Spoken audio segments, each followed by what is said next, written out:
दोस्तों, जब आप हनुमान जी की या फिर किसी देवी या देवता की पूजा करते हैं तो आपको झटके क्यों लगते हैं? अंदर से ऐसा लगता है जैसे कोई झटका लग रहा है। और ये झटके किस कारण लगते हैं? नेगेटिविटी है या कोई पॉजिटिविटी है? कोई देवी शक्ति है या कोई प्रेत है? इसके बारे में खुलकर मैं आपको बताऊंगा कि आप जब पूजा करते हैं तो आपको झटके क्यों लगते हैं। वीडियो को ध्यान से सुनिए, बारीकी से, ताकि एक एक चीज आपको समझ में आए। दूसरी बात, आपको यह भी बताऊं कि उबासी क्यों आती है, रोंगटे खड़े क्यों होते हैं, आंसू क्यों आते हैं, शरीर क्यों हिलता है और सिर क्यों घूमता है। क्योंकि जब आप पूजा करने बैठते हैं तो यह सारी चीजें आपके साथ घटित होती हैं। मैं चाहता हूं कि बारीकी से आप इन चीजों को समझें। अगर आप आध्यात्मिक मार्ग में जुड़ रहे हैं, आप हनुमान जी की भक्ति करना चाहते हैं, आप देवी कृपा को प्राप्त करना चाहते हैं, आप देवताओं को आकर्षित करना चाहते हैं, अनुभव करना चाहते हैं, तो आपको इन चीजों के बारे में पता होना बहारे बहुत कई बार पॉजिटिव शक्ति के चक्कर में कोई नेगेटिव जो ऊर्जा है वहां आपके पास आ जाती है और आपका बुरा होता है। घर परिवार में झगड़े लड़ाई बढ़ जाते हैं, दिक्कत बढ़ जाती है। ठीक है, तो आपको ये पता होना चाहिए कि आपके पास जो शक्ति आई है वह कोई नेगेटिव शक्ति तो नहीं है या कोई ऐसी शक्ति तो नहीं है वो किसी प्रकार से आपको नुकसान पहुंचाने की कोशिश कर रही है। तो वीडियो को ध्यान से सुनिए। तो दोस्तों, अगर आप भी चाहते हैं कि हनुमान जी की कृपा आप और आपके परिवार पर बनी रहे तो कमेंट बॉक्स में जय सिया राम लिख दें। दोस्तों, आप एक काम करना बिल्कुल जरूर से शुरू कीजिए। रोजाना छत के ऊपर एक जो मिट्टी का बर्तन होता है उसमें पानी रखना शुरू कीजिए, पशुओं के लिए, पक्षियों के लिए, ताकि वह लोग पानी पी सके पक्षियों के लिए, क्योंकि यह जिम्मेदारी हमारी है। छूगा डालना शुरू कीजिए ताकि पक्षी जो है वह तृप्त हो सके, पेट भर सके, क्योंकि इससे देव शक्तियां आपसे प्रसन्न होती हैं, पितर आपके प्रसन्न होते हैं और आपके कुलदेवी और कुलदेवता का आशीर्वाद सदा आपके ऊपर बना रहता है।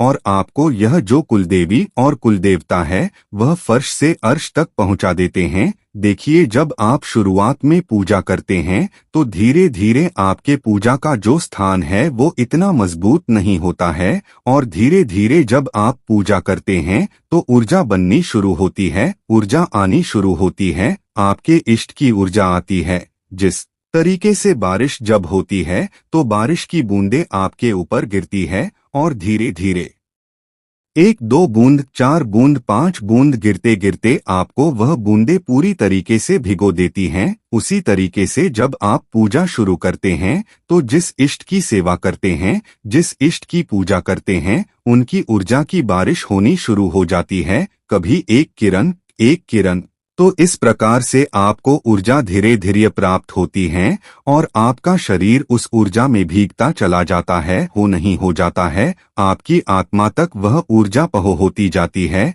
इसी कारण से इसी ऊर्जा के माध्यम से आपका जो ओरा है वह तैयार होता है और जिसका विश्वास जितना ज्यादा मजबूत होगा उतना ही वह तेजवान होगा, उतनी ही शक्तियां उसकी तरफ आकर्षित होंगे। कोई नेगेटिविटी उसके शरीर में फिर प्रवेश नहीं कर सकती है। तो जब पूजा करते हैं तो धीरे धीरे उस ऊर्जा की बारिश होती है आपके ऊपर। तो एक ऐसा समय आता है जब वो ऊर्जा धीरे धीरे बढ़ जाती है। काफी बढ़ जाने के बाद क्या होता है? सबसे पहला कारण होता है जो आपको उबासी आती है। उबासी आनी शुरू हो जाती है, बड़ी बड़ी उबासी आती है। आप मंत्र जप करते हो, मंत्र के बीच बीच में उबास आती है। पहले छोटी उबास, फिर बहुत बड़ी बड़ी उबासी आनी शुरू हो जाती है। 5 सेकंड, 10 सेकंड उबासी तक आपको आनी शुरू हो जाती है। वो ऊर्जा के कारण होता है, क्योंकि वो जो ऊर्जा है आपके शरीर में जाती है, अवशोषित होती है। वो ऊर्जा आपके शरीर को शुद्ध करने का काम करती है। सबसे पहले वह आपके मूलाधार चक्र पर बैठती है और मूलाधार चक्र को शुद्ध करने का काम करती है।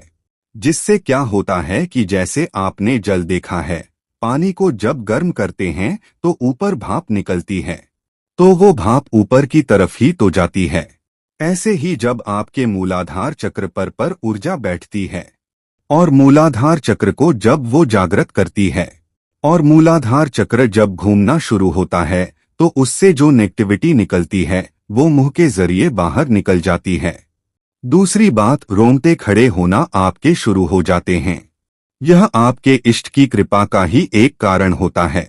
कई बार आप जागरण में जाते हैं, किसी पूजा में जाते हैं, किसी मंदिर में जाते हैं, या फिर कभी आप भगवान की बात करते हैं, अपने इष्ट की बात करते हैं, उनका चालीसा या उनका कोई पाठ सुनते हैं, मंत्र सुनते हैं, तो भी आपके साथ ऐसा होता है, क्योंकि जब आप वो सुनते हैं तो उस मंत्र की जो ऊर्जा है वो कनेक्ट होती है, वो जुड़ जाती है आपके अंदर की जो ऊर्जा से, इसलिए आपके साथ ऐसा होता है। ठीक है, अब बात करते हैं जो झटका लगता है वो क्यों लगता है। आपको झटका इसलिए लगता है कि जब आप पूजा पाठ शुरू करते हैं तो जो नीचे की जो ऊर्जा होती है, जो मूलाधार चक्र पे जो ऊर्जा होती है, वो ऊर्जा एकदम ऊपर की तरफ जाती है तो वो जोर लगाती है। होता क्या है कि जैसे ही आप पूजा कर रहे हैं तो वह एकदम उठने की कोशिश करती है। जैसे आप देखेंगे एक बोतल है, एक बोतल को खाली बोतल को पानी में डुबाने की कोशिश करो, खाली बोतल को, तो एकदम वह झटके से ऊपर आएगी। तो इसी तरीके से झटके से ऊपर आती है, वो ऊर्जा एकदम झटके से ऊपर आती है। ठीक है, तो इसी कारण आपको झटके लगते हैं। मंत्र जप करते हैं तो आपको अजीब सा झटके महसूस होते हैं, इसी कारण होते हैं। साथ ही आपके ऊपर जब आपके इष्ट की कृपा होती है तो आंसू आते हैं, आपके बहुत ज्यादा आंसू आते हैं, देखकर रोना आ, तो ये सब पॉजिटिव साइन है, सकारात्मक साइन है, ये पूरा है। साथ भी शरीर आपका खिलना शुरू हो जाता है। कराए को गेट ओके मोर को हस्सी साम मेरे खिलंग कर लिया देखिंगता है, नए का आंक नहीं है।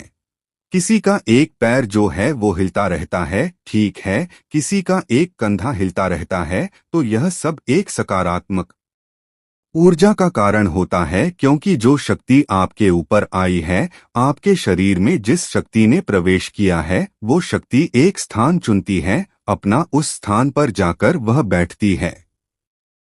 और जिस स्थान पर वह जाकर बैठती है तो उस स्थान पर जो है न वो जहनकार होती है, स्पंदन होता है, वो चीजें, वो शक्ति हिलती है। या कई लोगों का आपने देखा होगा, जब उनके ऊपर सवारी आती है तो उनका कोई एक हाथ हिलता है, कोई एक पैर हिलता है, कई बार सिर्फ गर्दन घूमती रहती है, कई लोगों का कंधा हिलता है।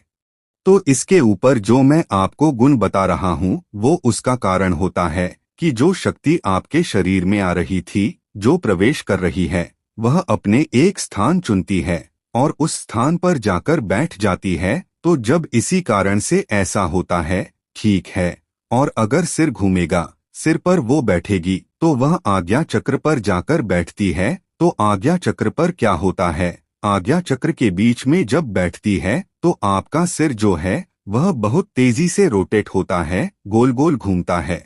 तो ये सब कारण और ये सब सकारात्मक कारण है, कोई नकारात्मक कारण नहीं है, ये नेगेटिव कारण है, ऐसा कुछ भी नहीं है। बस इन चीजों का आपको ध्यान रखना चाहिए। और दूसरी बात, अपने इष्ट पर भरोसा करना चाहिए। आपकी पूजा 100% स्वीकार हो रही है।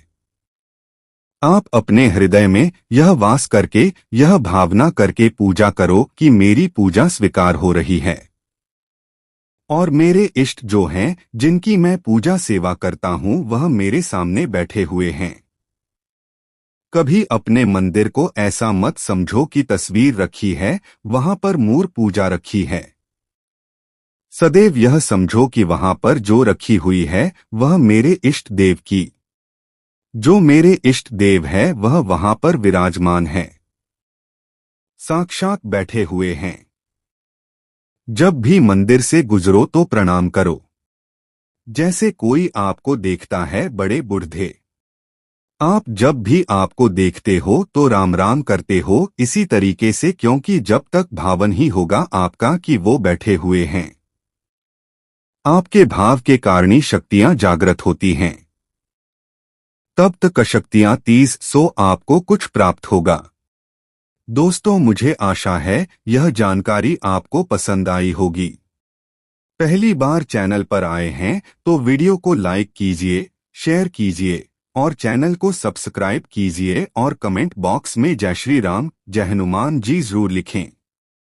हनुमान जी सब पर कृपा करें, घर परिवार में सुख समृद्ध रखें और हम मिलते हैं एक नई जानकारी के साथ। तब तक के लिए जय सिया राम जी।